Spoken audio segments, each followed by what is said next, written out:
Fundamental trade भी लेंगे। Mayuresh ji good morning, good afternoon, sorry, बताइए क्या रहेगी आपकी ट्रेड या आपके stock pick? Afternoon Anuj ji, apologies running late, थोड़ा बाहर मीटिंग में तो लेट हो गया। आई थिंक फार्मा, हॉस्पिटल्स और एग्रोकेमिकल्स, ये 3 स्पेसेस हैं जहां पे हम वॉचलिस्ट बना रहे हैं। विद इन फार्मा मुझे लगता है सन फार्मा एक अच्छा बेस क्रिएट कर रहा है। जैसे नंबर्स रहे हैं सन फार्मा के हैव बीन प्रीटी डिसेंट, और बेसिकली आई थिंक जो एक डिफरेंशिएटिंग फैक्टर रहेगा वो होगी स्पेशलिटी पाइपलाइन। तो इनके पास जो 7 या 8 ड्रग्स हैं, एक स्टेज 3 में है, 2 स्टेज 2 में है, and as this fructify into confirm sales या जो प्री सेल्स हम कहते हैं एक्सक्लूसिविटी पीरियड के साथ विद बेटर मार्जिन्स, रेवलिमेड का जो एक दबदबा है for the industry as a whole, I think जो डिपेंडेंस है that will get compensated by few of these blockbuster launches which will come through. तो मुझे लगता है आई थिंक जो रिटर्न रेशियोज हैं, कैश पोजीशन बुक पे जो है, और जो एक्सपेक्टेशन हम मान के चल सकते हैं in terms of better numbers going forward as well, Sun Pharma एक अच्छा विकल्प है जो हमारे वॉच लिस्ट में। तो जेपी मॉर्गन की रिपोर्ट मयूरेश जी आपने सुना ही होगा, अभी श्रेया ने पूरी की पूरी व्याख्या करी इस रिपोर्ट की। अच्छा, एक चीज हमें ये भी देखनी पड़ेगी कि पोस्ट आई थिंक इस अर्निंग सीजन जो प्राइस डैमेज था वो मिड कैप आईटी में in comparison to large cap IT ज्यादा शार्प था। तो अगर आपको इस रिपोर्ट में कुछ भी प्रभावित कर रहा है और आप बाइंग के इच्छुक हैं तो आपकी प्रेफर्ड बाय कॉल्स क्या होंगी? क्या आपका झुकाव मिड कैप आईटी में जिस प्रकार का प्राइस डैमेज हुआ उसके बाद मयूरेश जी?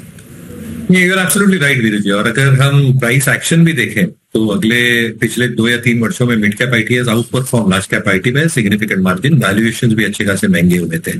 Selective names with in this pocket have delivered good numbers, management commentary अच्छी रही है, जो मैनेजमेंट आउटलुक है स्पेसिफिकली रेवेन्यू ग्रोथ को लेके, ऑर्डर विन्स को लेके, एबिट मार्जिन्स को लेके, and basically I think utilisation level, I think ये जो 4 पैरामीटर्स होते हैं मिड कैप आईटी कंपनीज के आईटी क्षेत्र के लिए, ये प्रॉब्ली राइट स्पेस में है। और इसलिए मुझे लगता है I think selectively within mid cap IT कुछ स्टॉक्स आउट परफॉर्म करने चाहिए।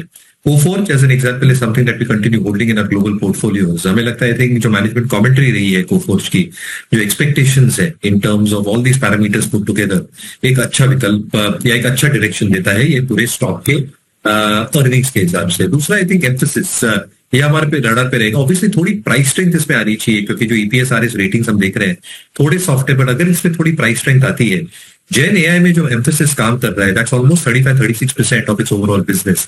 मैनेजमेंट का ये मानना है कि over the next 3 or 4 quarters ये 50% के ऊपर इसको लेके जाएंगे, and this part of the business is the business जहां पे margins, revenue visibility, revenue exclusivity काफी अच्छी रह सकती है। और मुझे लगता है they are one of the pioneers in terms of having a substantial chunk coming from the generative AI stack. तो आई थिंक ये 1-2 स्टॉक्स है जो हमारे।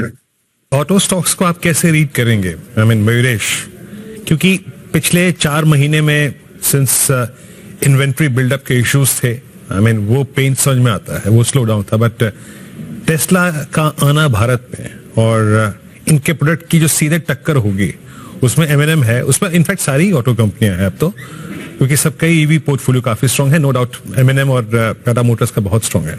आप कैसे रीड करते हैं इस डेवलपमेंट को और आपका प्रेफर्ड बाय क्या है? आई थिंक 2 चीजें हैं। I think India as a market is still a very price sensitive market, आप कोई भी चीज उठा के देख लीजिए। और दूसरा सर्विस कंपोनेंट, तो आई थिंक मारुति हो, एमएनएम हो, टाटा मोटर्स हो, आई think they have cracked this code सालों पहले, दशकों पहले, और इसलिए आई थिंक जो प्राइसिंग होती है काफी गाड़ियों की ये काफी कॉम्पिटिटिव होती है।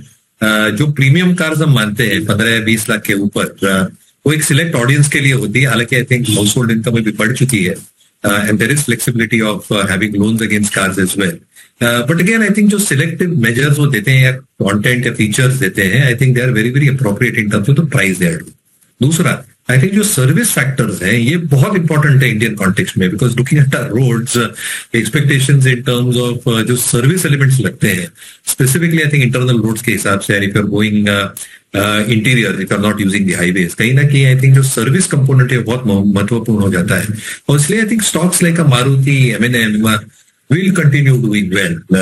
टेस्ला किस हिसाब से आता है इंडिया में, कब आता है, क्या प्राइस पे आता है, ये जानना बहुत जरूरी है। आज आप उनके बेस वेरिएंट भी देखें, will not be affordable for a large part of the market, और इसलिए मुझे लगता है I think Indian players will adjust to the whole competition very very effectively.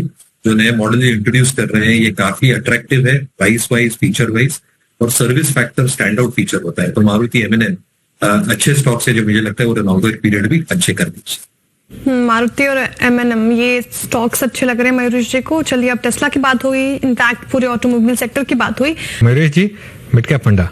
तो अनुज आई थिंक यूनाइटेड ब्रेवरीज, दो चीज, एक आई थिंक जो इनकी ओवरऑल वॉल्यूम ग्रोथ रही है 8% रही है, जो प्रीमियम वॉल्यूम ग्रोथ रही है has been even better compare to the overall market growth. दूसरी चीज आई थिंक जो मार्जिन का प्रदर्शन रहा है 9 months ऑफ FY25 यानी पिछले 3 तिमाहियों की has been relatively better both on the gross margin front as well as on the EBITDA margin front.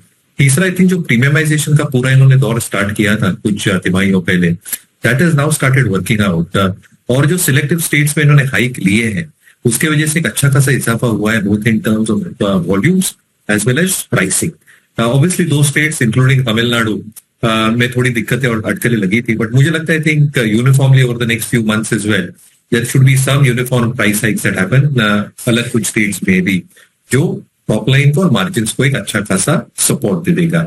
Last but not the least I think जो एक्सपेक्टेशन हम मान के चलते हैं in terms of ad spends, in terms of the other qualitative parameters, जो bottom line EPS growth को एक sustainable way में ग्रो कर सकता है, I think that is looking very very stable as we speak and as we enter into the hottest months. मुझे लगता है आई थिंक जो नेक्स्ट 2 क्वार्टर्स रहेंगे ये यूबेर के लिए बहुत शानदार रह सकते हैं। And let's not forget I think जो बोर्बन विस्कीज पे इंपोर्ट ड्यूटी कट्स हुए हैं, आई थिंक बियर मेकर्स को इससे बहुत कुछ फर्क नहीं पड़ता and input cost will expected to remain very very stable. Mayuresh ji, Vedanta क्या भी होगा इस पर?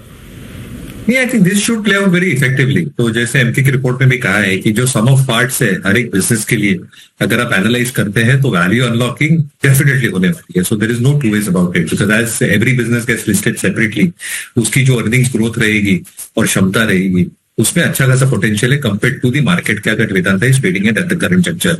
हाउएवर मेरे हिसाब से at least for the next few weeks ये स्टॉक शायद कंसोलिडेट करे, बिकॉज जो एंटायर कमोडिटी साइकिल है, आप फेरस देखें नॉन फेरस देखें, डिमांड इज वीक, चाइना से जो डिमांड सप्लाई डंपिंग हो रही है वो अभी भी बरकरार है, जो LME प्राइसिंग है ये अभी भी लोअर लेवल्स पे है, हालांकि जो इन्वेंट्री लेवल्स हैं अक्रॉस द मेटल पैक ये लो लेवल्स पे है। तो जैसे डिमांड स्लोली एंड स्टेडीली वापस आएगी as we head into the second half, तो यूरोपियन रीजन हो, साउथ ईस्ट एशियन रीजन हो, और प्राइसेस जब स्टेबल होंगी तब कहीं ना कहीं आई थिंक LME प्राइसेस के बढ़ने की वजह से ऑपरेटिंग लेवरेज जो प्ले आउट होगा each line of business में significant हो सकता है।